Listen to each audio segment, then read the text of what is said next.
Baik, Assalamualaikum warahmatullahi wabarakatuh. Apa kabar semuanya? Semoga sehat selalu, sukses selalu, bahagia selalu hingga saat ini. Amin. Bertemu lagi dengan saya Bintang EP. Di video kali ini kita masih membahas tentang hukum-hukum semesta. Salah satunya adalah the law of vibration.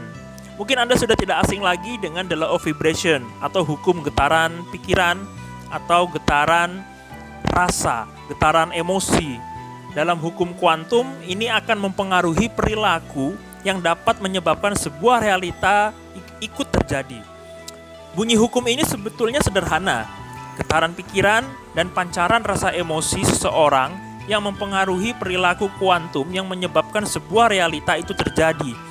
Jadi kalau di luar sana mungkin banyak yang memahami sebagai kekuatan prasangka. Jadi Tuhan sesuai dengan prasangka hambanya. Bagaimana ini bisa mempengaruhi sebuah realita? Ini yang terkadang seringkali banyak orang belum memahami bahwa sesungguhnya sebuah realita, peristiwa yang terjadi pada diri Anda itu memiliki banyak faktor-faktor. Faktor-faktor yang saya maksud seperti Anda harus memahami hukum-hukum semesta lainnya. Misalkan salah satu hukum semesta lainnya, the law of attraction, the law of servo mechanism, the law of miracle, the law of duality, the law of forgiveness, dan masih banyak lagi hukum-hukum semesta yang akan saya bahas di video berikutnya yang kaitannya juga dengan self-talk. Jadi kalau secara umum bisa saya sampaikan, segala sesuatu apapun yang terjadi itu hasil dari dua sebab yang paling umum, yaitu sebab yang nampak dan sebab yang tidak nampak, atau yang terlihat dan yang tidak terlihat.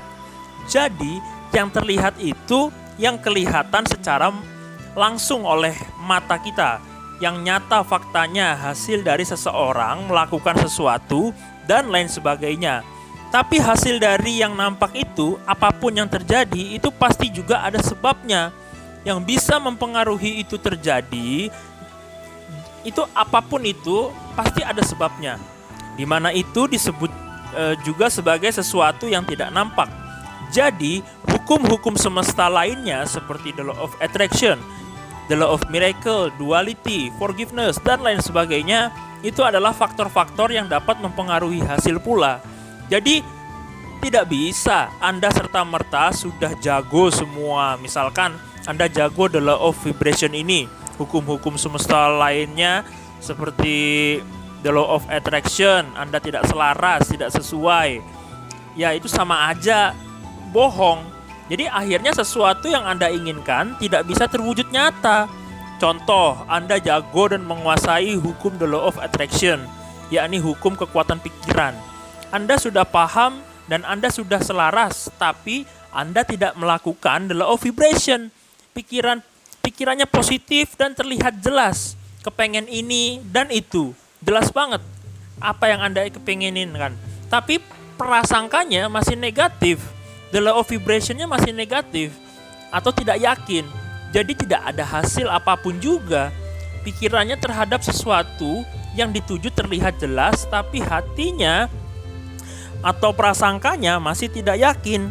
Prasangka positif itu perlu dan sangat penting, karena prasangka juga adalah doa.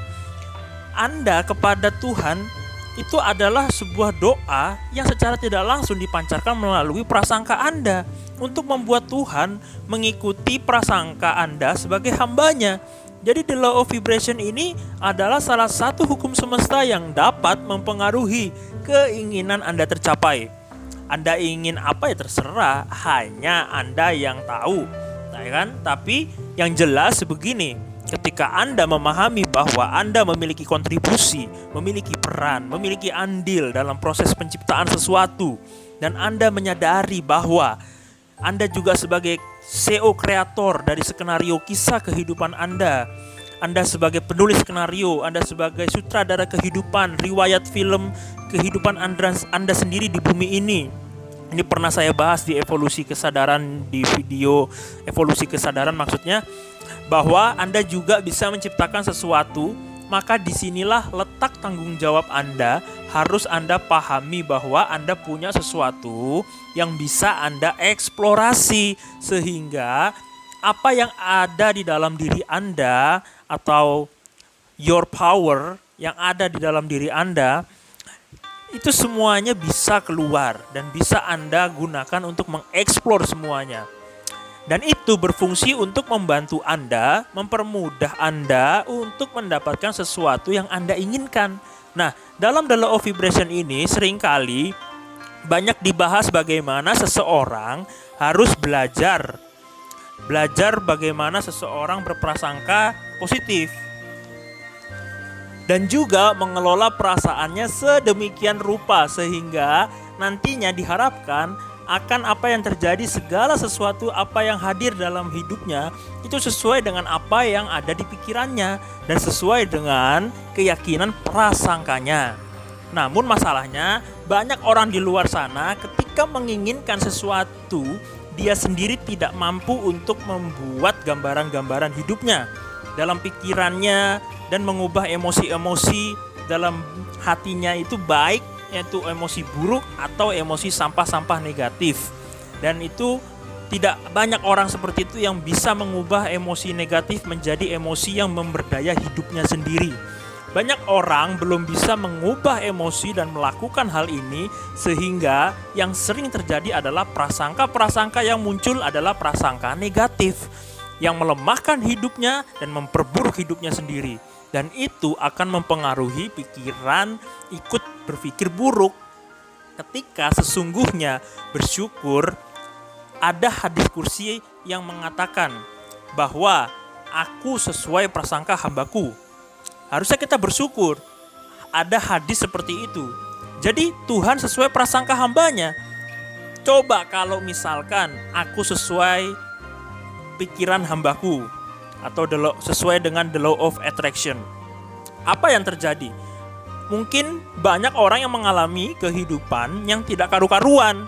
Kehidupannya sudah tidak bisa dibayangkan. Akan memiliki kehidupan yang luar biasa ketika manusia itu cenderung berpikirnya yang selalu negatif. Karena manusia itu ya maksudnya selalu berpikir yang negatif terus. Orang itu lebih senang berpikir yang negatif dibanding positif loh. Coba kalau kita berpikir negatif yang sedikit saja langsung jadi. Anda bisa bayangkan itu. Maka kita bersyukur sebelum keinginan Anda bisa tercapai, masih ada hal yang perlu dilalui terlebih dahulu, yaitu proses. Jadi maksudnya ada pikiran buruk. Misalkan sebelum sampai masuk ke output atau hasil pikiran buruknya, kita itu masih berada di zona proses. Masih bisa meng-cancel atau membatalkan proses itu. Jadi pikiran-pikiran yang buruk yang tadi kita sempat pikirkan, dan itu bisa kita cancel atau dibatalkan. Lalu kita ubah warnanya, kita ubah sensasinya, dan apapun itu visualisasinya, kita ubah menjadi gambar seperti yang indah, yang benar-benar apa yang Anda inginkan. Jadi jangan meremehkan tentang pikiran Anda.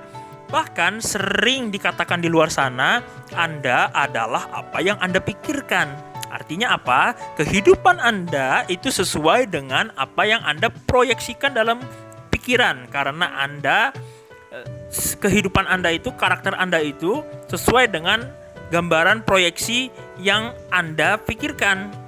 Jadi jangan cuma memproyeksikan apa yang Anda inginkan saja ya. Kehidupan Anda itu sesuai dengan proyeksi gambaran pikiran Anda. Segala sesuatu yang terjadi itu adalah pantulan dari apa yang Anda pancarkan. Ketika Anda memancarkan vibrasi yang buruk atau prasangka yang buruk-buruk dan pikiran yang buruk pula, maka jangan salahkan ketika dalam keadaan kenyataan hidup Anda akan selalu menerima suatu hal yang mungkin tidak Anda inginkan. Mungkin Anda berpikir, saya sudah merasa memikirkan yang baik-baik, saya sudah merasa menjaga perasaan saya yang baik. Tapi kenapa ya kenyataannya sesuatu yang terjadi di dalam kehidupan saya tidak seperti yang saya inginkan? Nah, banyak faktor, banyak hal-hal yang bisa mempengaruhi itu. Salah satunya, jika Anda sudah merasa berpikir yang baik, sudah memiliki prasangka yang baik, dan ternyata apa yang Anda dapatkan dalam realita itu sesungguhnya masih belum sesuai dengan apa yang Anda inginkan, itu berarti masih banyak faktor yang lainnya yang harus Anda pahami. Faktor apa saja itu? Ya tadi yang saya katakan di awal, hukum-hukum semesta lainnya seperti the law of attraction, Anda harus selaraskan. The law of forgiveness, Anda harus selaraskan. The self-talk yang positif, Anda harus selaraskan pula.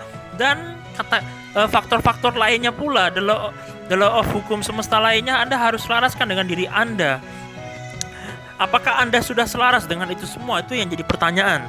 Jadi ketika Anda merasa meyakini sesuatu, meyakininya saja terkadang sudah ragu-ragu, tidak 100% percaya betul, itu juga akan menjadi penghambat Anda untuk menggapai keinginan. Ketika Anda sudah merasakan yakin dan percaya tentang apapun impian Anda, maka keinginan Anda dan tujuan Anda bahwa itu semua pasti terjadi, pasti terwujud, lalu Anda tambahkan lagi dengan sensualisasinya, Anda bisa merasakan bagaimana happy-nya, senangnya, bahagianya.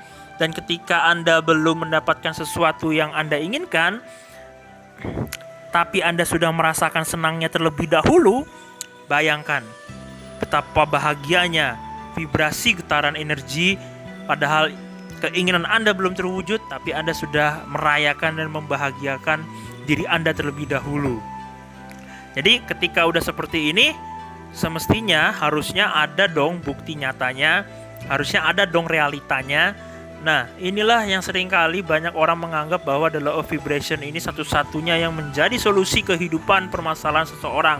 Padahal banyak sekali, ada juga yang mungkin terlalu mendewa-dewakan the law of attraction atau kekuatan pikiran, seolah-olah hanya the law of attraction sajalah ya itu adalah nasib hidupku. Bukan cuma itu ya. Jadi hukum-hukum semesta itu harus diselaraskan beberapa dengan diri Anda ya. Jadi ketika Anda ingin menyelaraskan diri Anda dengan hukum-hukum semesta lainnya, di video-video berikutnya saya akan membahas tentang the law of universe lainnya. Bahkan kalau Anda ingin lebih dalam, lebih lengkapnya, Anda bisa mengikuti kelas saya di one day full workshop self-talk jika Anda mau belajar lebih dalam tentang the law of universe dan mendapatkan terapi relaksasi dalam diri untuk menyelaraskan diri Anda dengan hukum-hukum semesta lainnya. Itu saja dari saya yang bisa saya sampaikan, semoga bermanfaat. Terima kasih, sampai berjumpa di video berikutnya. Assalamualaikum warahmatullahi wabarakatuh. Pagi.